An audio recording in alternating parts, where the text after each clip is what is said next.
All right, what's going on, y'all? Just woke up, took a shower, ready to tackle the day. So I had the engine hanging in the air, and it is now sitting back in the engine bay. Slightly worrisome, but I didn't hear any loud crashes, so it probably just slowly fell. So that's okay. But I always shoot my goal for the day really large. So this might be a little too large, but goal is to get the new engine in. So we need to take the old starter off of the old motor. Need to figure out how to hook up the oil dipstick, because right now it's just hanging. Need to hook up the alternator on the new engine. As far as I'm aware, that's pretty much it. Oh, rear main seal. And then hook up the twin disc clutch and throw the tranny on. And I think that's everything. So yeah, I'm gonna go ahead and run, turbo manifold adapter. I got that in yesterday.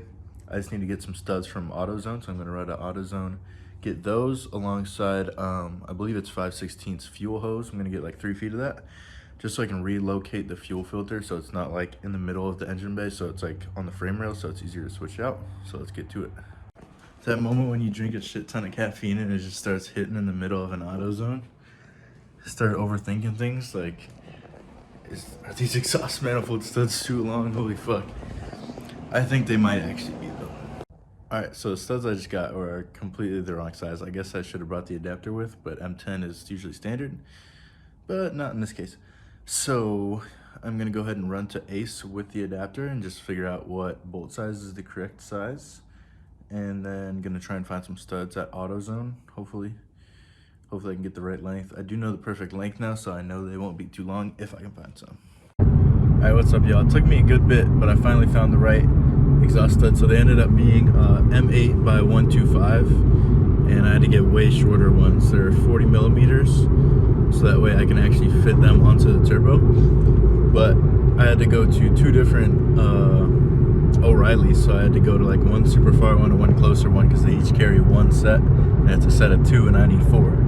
But we've got all 4. We're gonna go head home and throw those on the car, on the engine. Also, random side note, I thought I was missing a crank position sensor on the S52 because there's a spot for it on the front and no sensor, but I was worried because I don't have a plug for it either. But apparently on the S52s it's on the back of the engine, which I already have plugged in. But alright, weird fucking traffic, I don't know where I left off, but basically the S52 has it in the back, but they kept the bracket for it in the front, which doesn't really make sense, but now it makes sense why. I just assumed I had taken it off when I was first taking apart the engine, and I just misplaced it. But apparently you don't need it at all, so that's good news. So legitimately, once this bracket is on, the adapter, we are 100% ready to throw the engine in. No bullshit this time. Alrighty, so the studs are hitting the bottom of the manifold, so I'm gonna go ahead and mark these studs where it hits, which I have done here, and then I'm just gonna go ahead and put a nut and screw it all the way on, and then go ahead and cut it, and then screw the nut back off so the threads don't get absolutely smushed up. Do that for all 4 and then throw it on.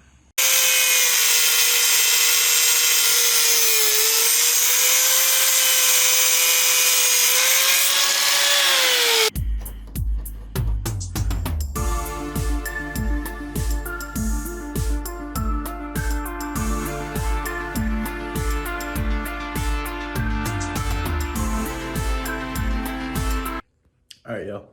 We got the old engine set on the floor. We got the new engine with the turbo all the way hooked up. Everything's tight. Everything's gasketed up. Now we just need to hook up the alternator, which is like 2 nuts. And then we need to take the starter off of the old engine, put that on. Then get the new engine onto the hoist, put the clutch on, which hopefully isn't too bad. Then go ahead and stab the transmission on there. I don't know if I'll be able to do that by myself. Hopefully, and then it's pretty much ready to go. Looks like it won't be too difficult, but it's always how it goes. It's always difficult, so we'll see. But I'm gonna go ahead and take a lunch break because I'm hungry, I'll be back.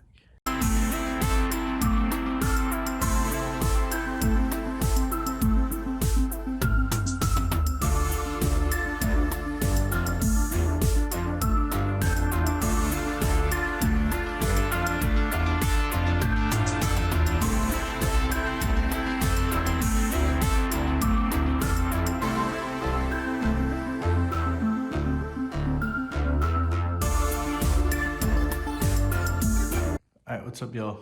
Just want to give a little update. I've just been doing the little tiny tasks. Finished those all up. I'll show you around, but now we just need to put on the clutch, transmission, starter, throw it in the car. All right, super dark over here, so I have the flash on. So we've got the alternator on. We have got this coolant line on. I use the OBD2 to OBD1 adapter, so this is just gonna run to the bottom of the overflow reservoir. Basically deletes all the spider hoses, all the random coolant lines. We deleted the throttle body coolant lines. Went ahead and put on this little filler plug thing. It actually fell out while we were just moving the engine around. So I went ahead and JB welded it. That one seems more sketched than the other one. I think the other one will be fine, which is this one, because that one goes deeper and it's in there pretty freaking solid. But we want that to be super solid since it's gonna need to hold up to boost.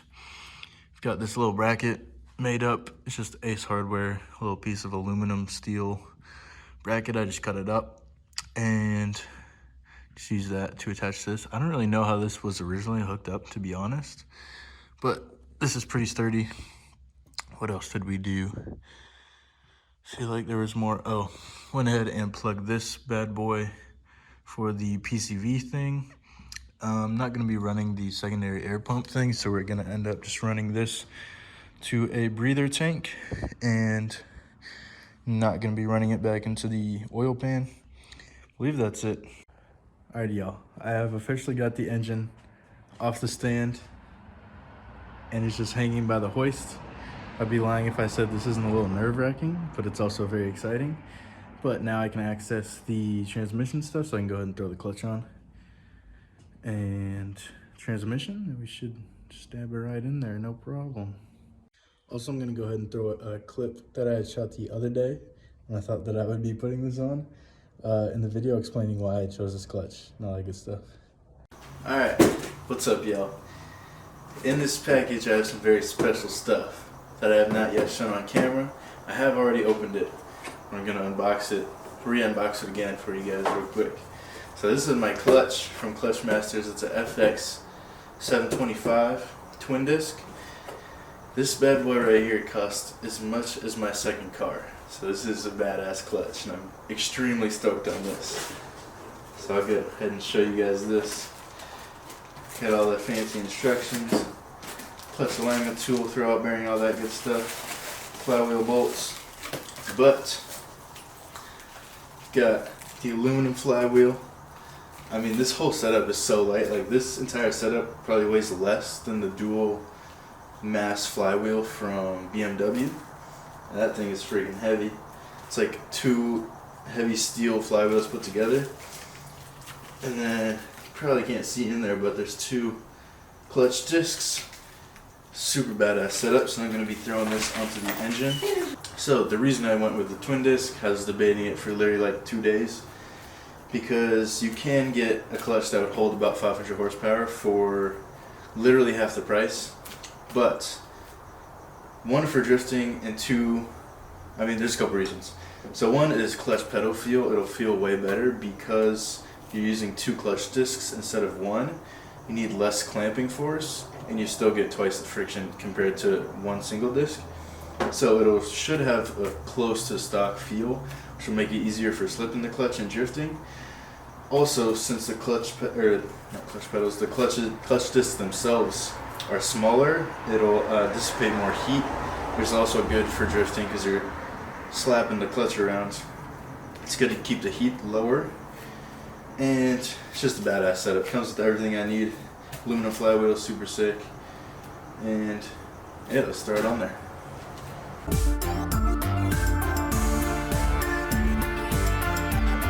This thing looks so freaking baller. I'm freaking stoked on this.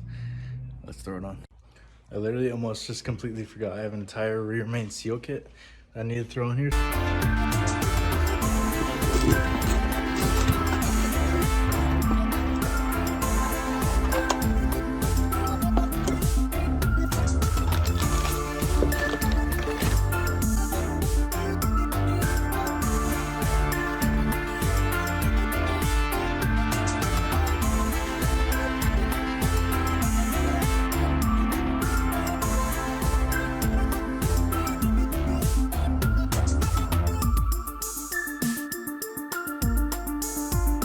Alrighty, I've got the rear main seal all done. I couldn't figure out why it wouldn't come off, so I eventually got fed up and I looked it up on a forum and he's like, yeah man, it just comes right off. Then I realized the oil pan bolts are holding it in. I'm like, fuck. I did score one spot pretty good, but I think it's probably fine. Anyways, got that replaced. Now I've got a brand new pilot bearing. Throw this in there. I'll do the flywheel and the clutch. Alrighty, I do need to run to the parts store to get some thread locker and grease for the flywheel bolts, so I can go ahead and put those in because I don't have any. Got my road Doritos so I don't die. We'll be back. Fuck it, road twigs. Also just want to give a quick shout out for how freaking light this flywheel is. You can literally like toss it. You literally play frisbee with this thing if you wanted to.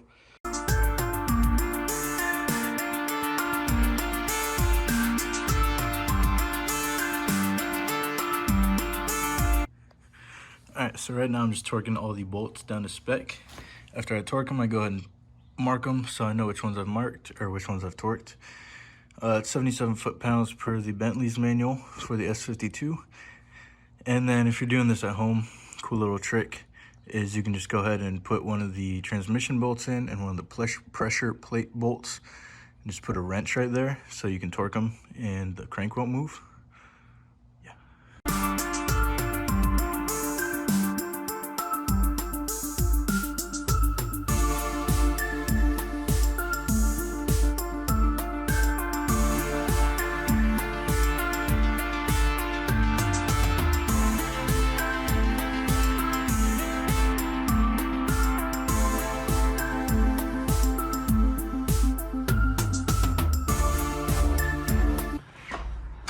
All right, currently this transmission is giving me fucking hell.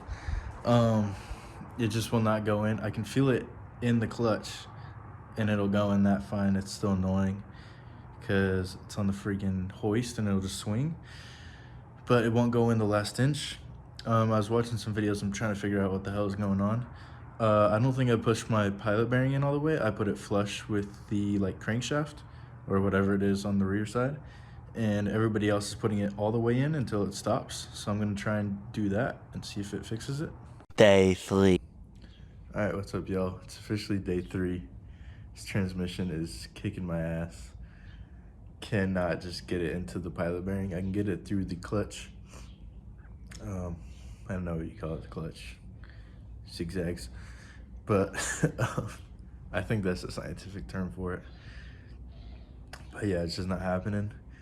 I was doing research online. It seems like 90% of the time it's just because it's not aligned great. But I mean, like visually from what my eyes and what my camera can see, it looks pretty damn straight. Obviously my eye and my camera isn't very accurate, but I mean, you can't really do better than that. Obviously I'm using the clutch alignment tool. My last ditch effort is I got the clutch alignment tool. The only thing that wasn't matching to the transmission is where it slides into the pilot bearing, which is where I'm having my problems, which is right up here. So I've added a bunch of masking tape to make it the same diameter because it was a good bit smaller before. You probably can't really see that. And I guess we'll try it one more time. Alrighty, finally have the transmission on. Thank beautiful, sweet baby Jesus, it's finally on there. I still need to put like 3 of the bottom bell housing bolts off, but I need to take the bolts off of the old transmission. And then I need to put the starter on, which shouldn't be too difficult, hopefully, because everything is difficult. But I'm glad it's on there. I ended up getting it close enough to where before I was getting it like within a half inch or an inch. This time I got it within like a half inch so I could put all the bolts on. I just snugged it up. Lots of people online said not to do that, and half the other people said they always do it and it turns out fine. I personally feel like it's fine. Unless the pilot bearing was actually the wrong size, I feel like it wouldn't just crush the pilot bearing. And I did it evenly so it's not going in at like an angle, so I'm sure it's fine.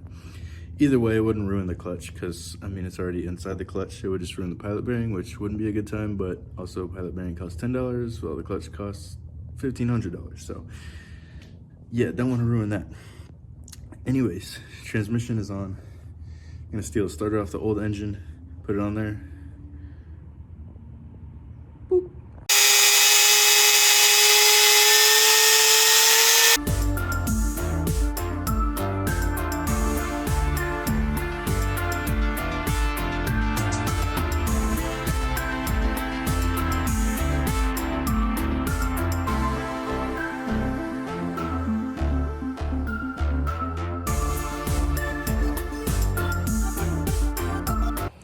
All right, finally ready to stab this fucking thing in there.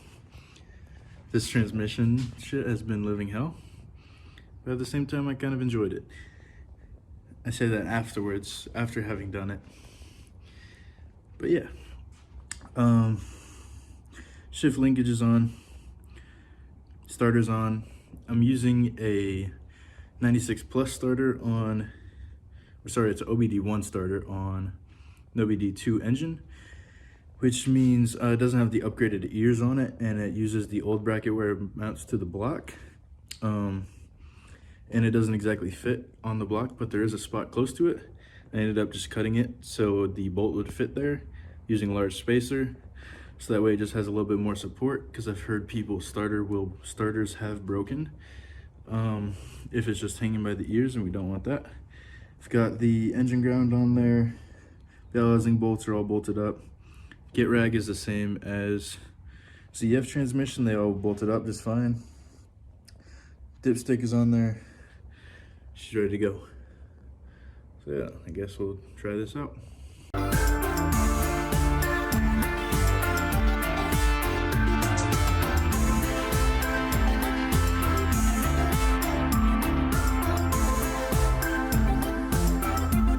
Would you fucking look at that? She's finally fully in there.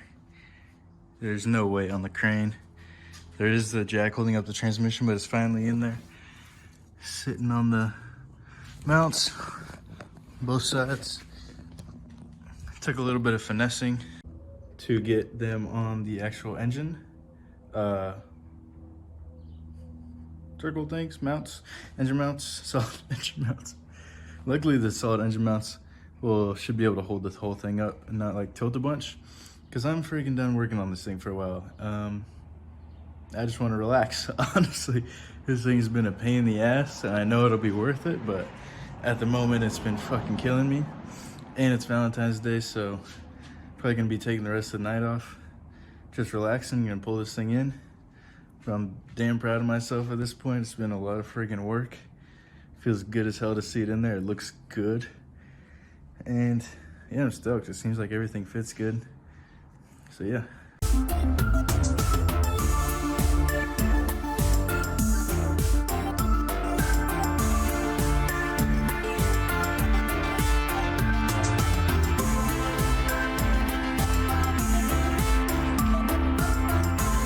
It's probably gonna be a longer video since it's been 3 days. Also, my hair is freaking insane. I got too much hair, my hat doesn't stay on too well, and that bugs me a tiny bit when I'm wrenching on the car. But yeah, if you enjoyed this video, drop a like, comment, subscribe. See you guys next time. Hopefully this thing will be ripping in like, say 2 weeks. Goal is the end of February, so we should be able to do that.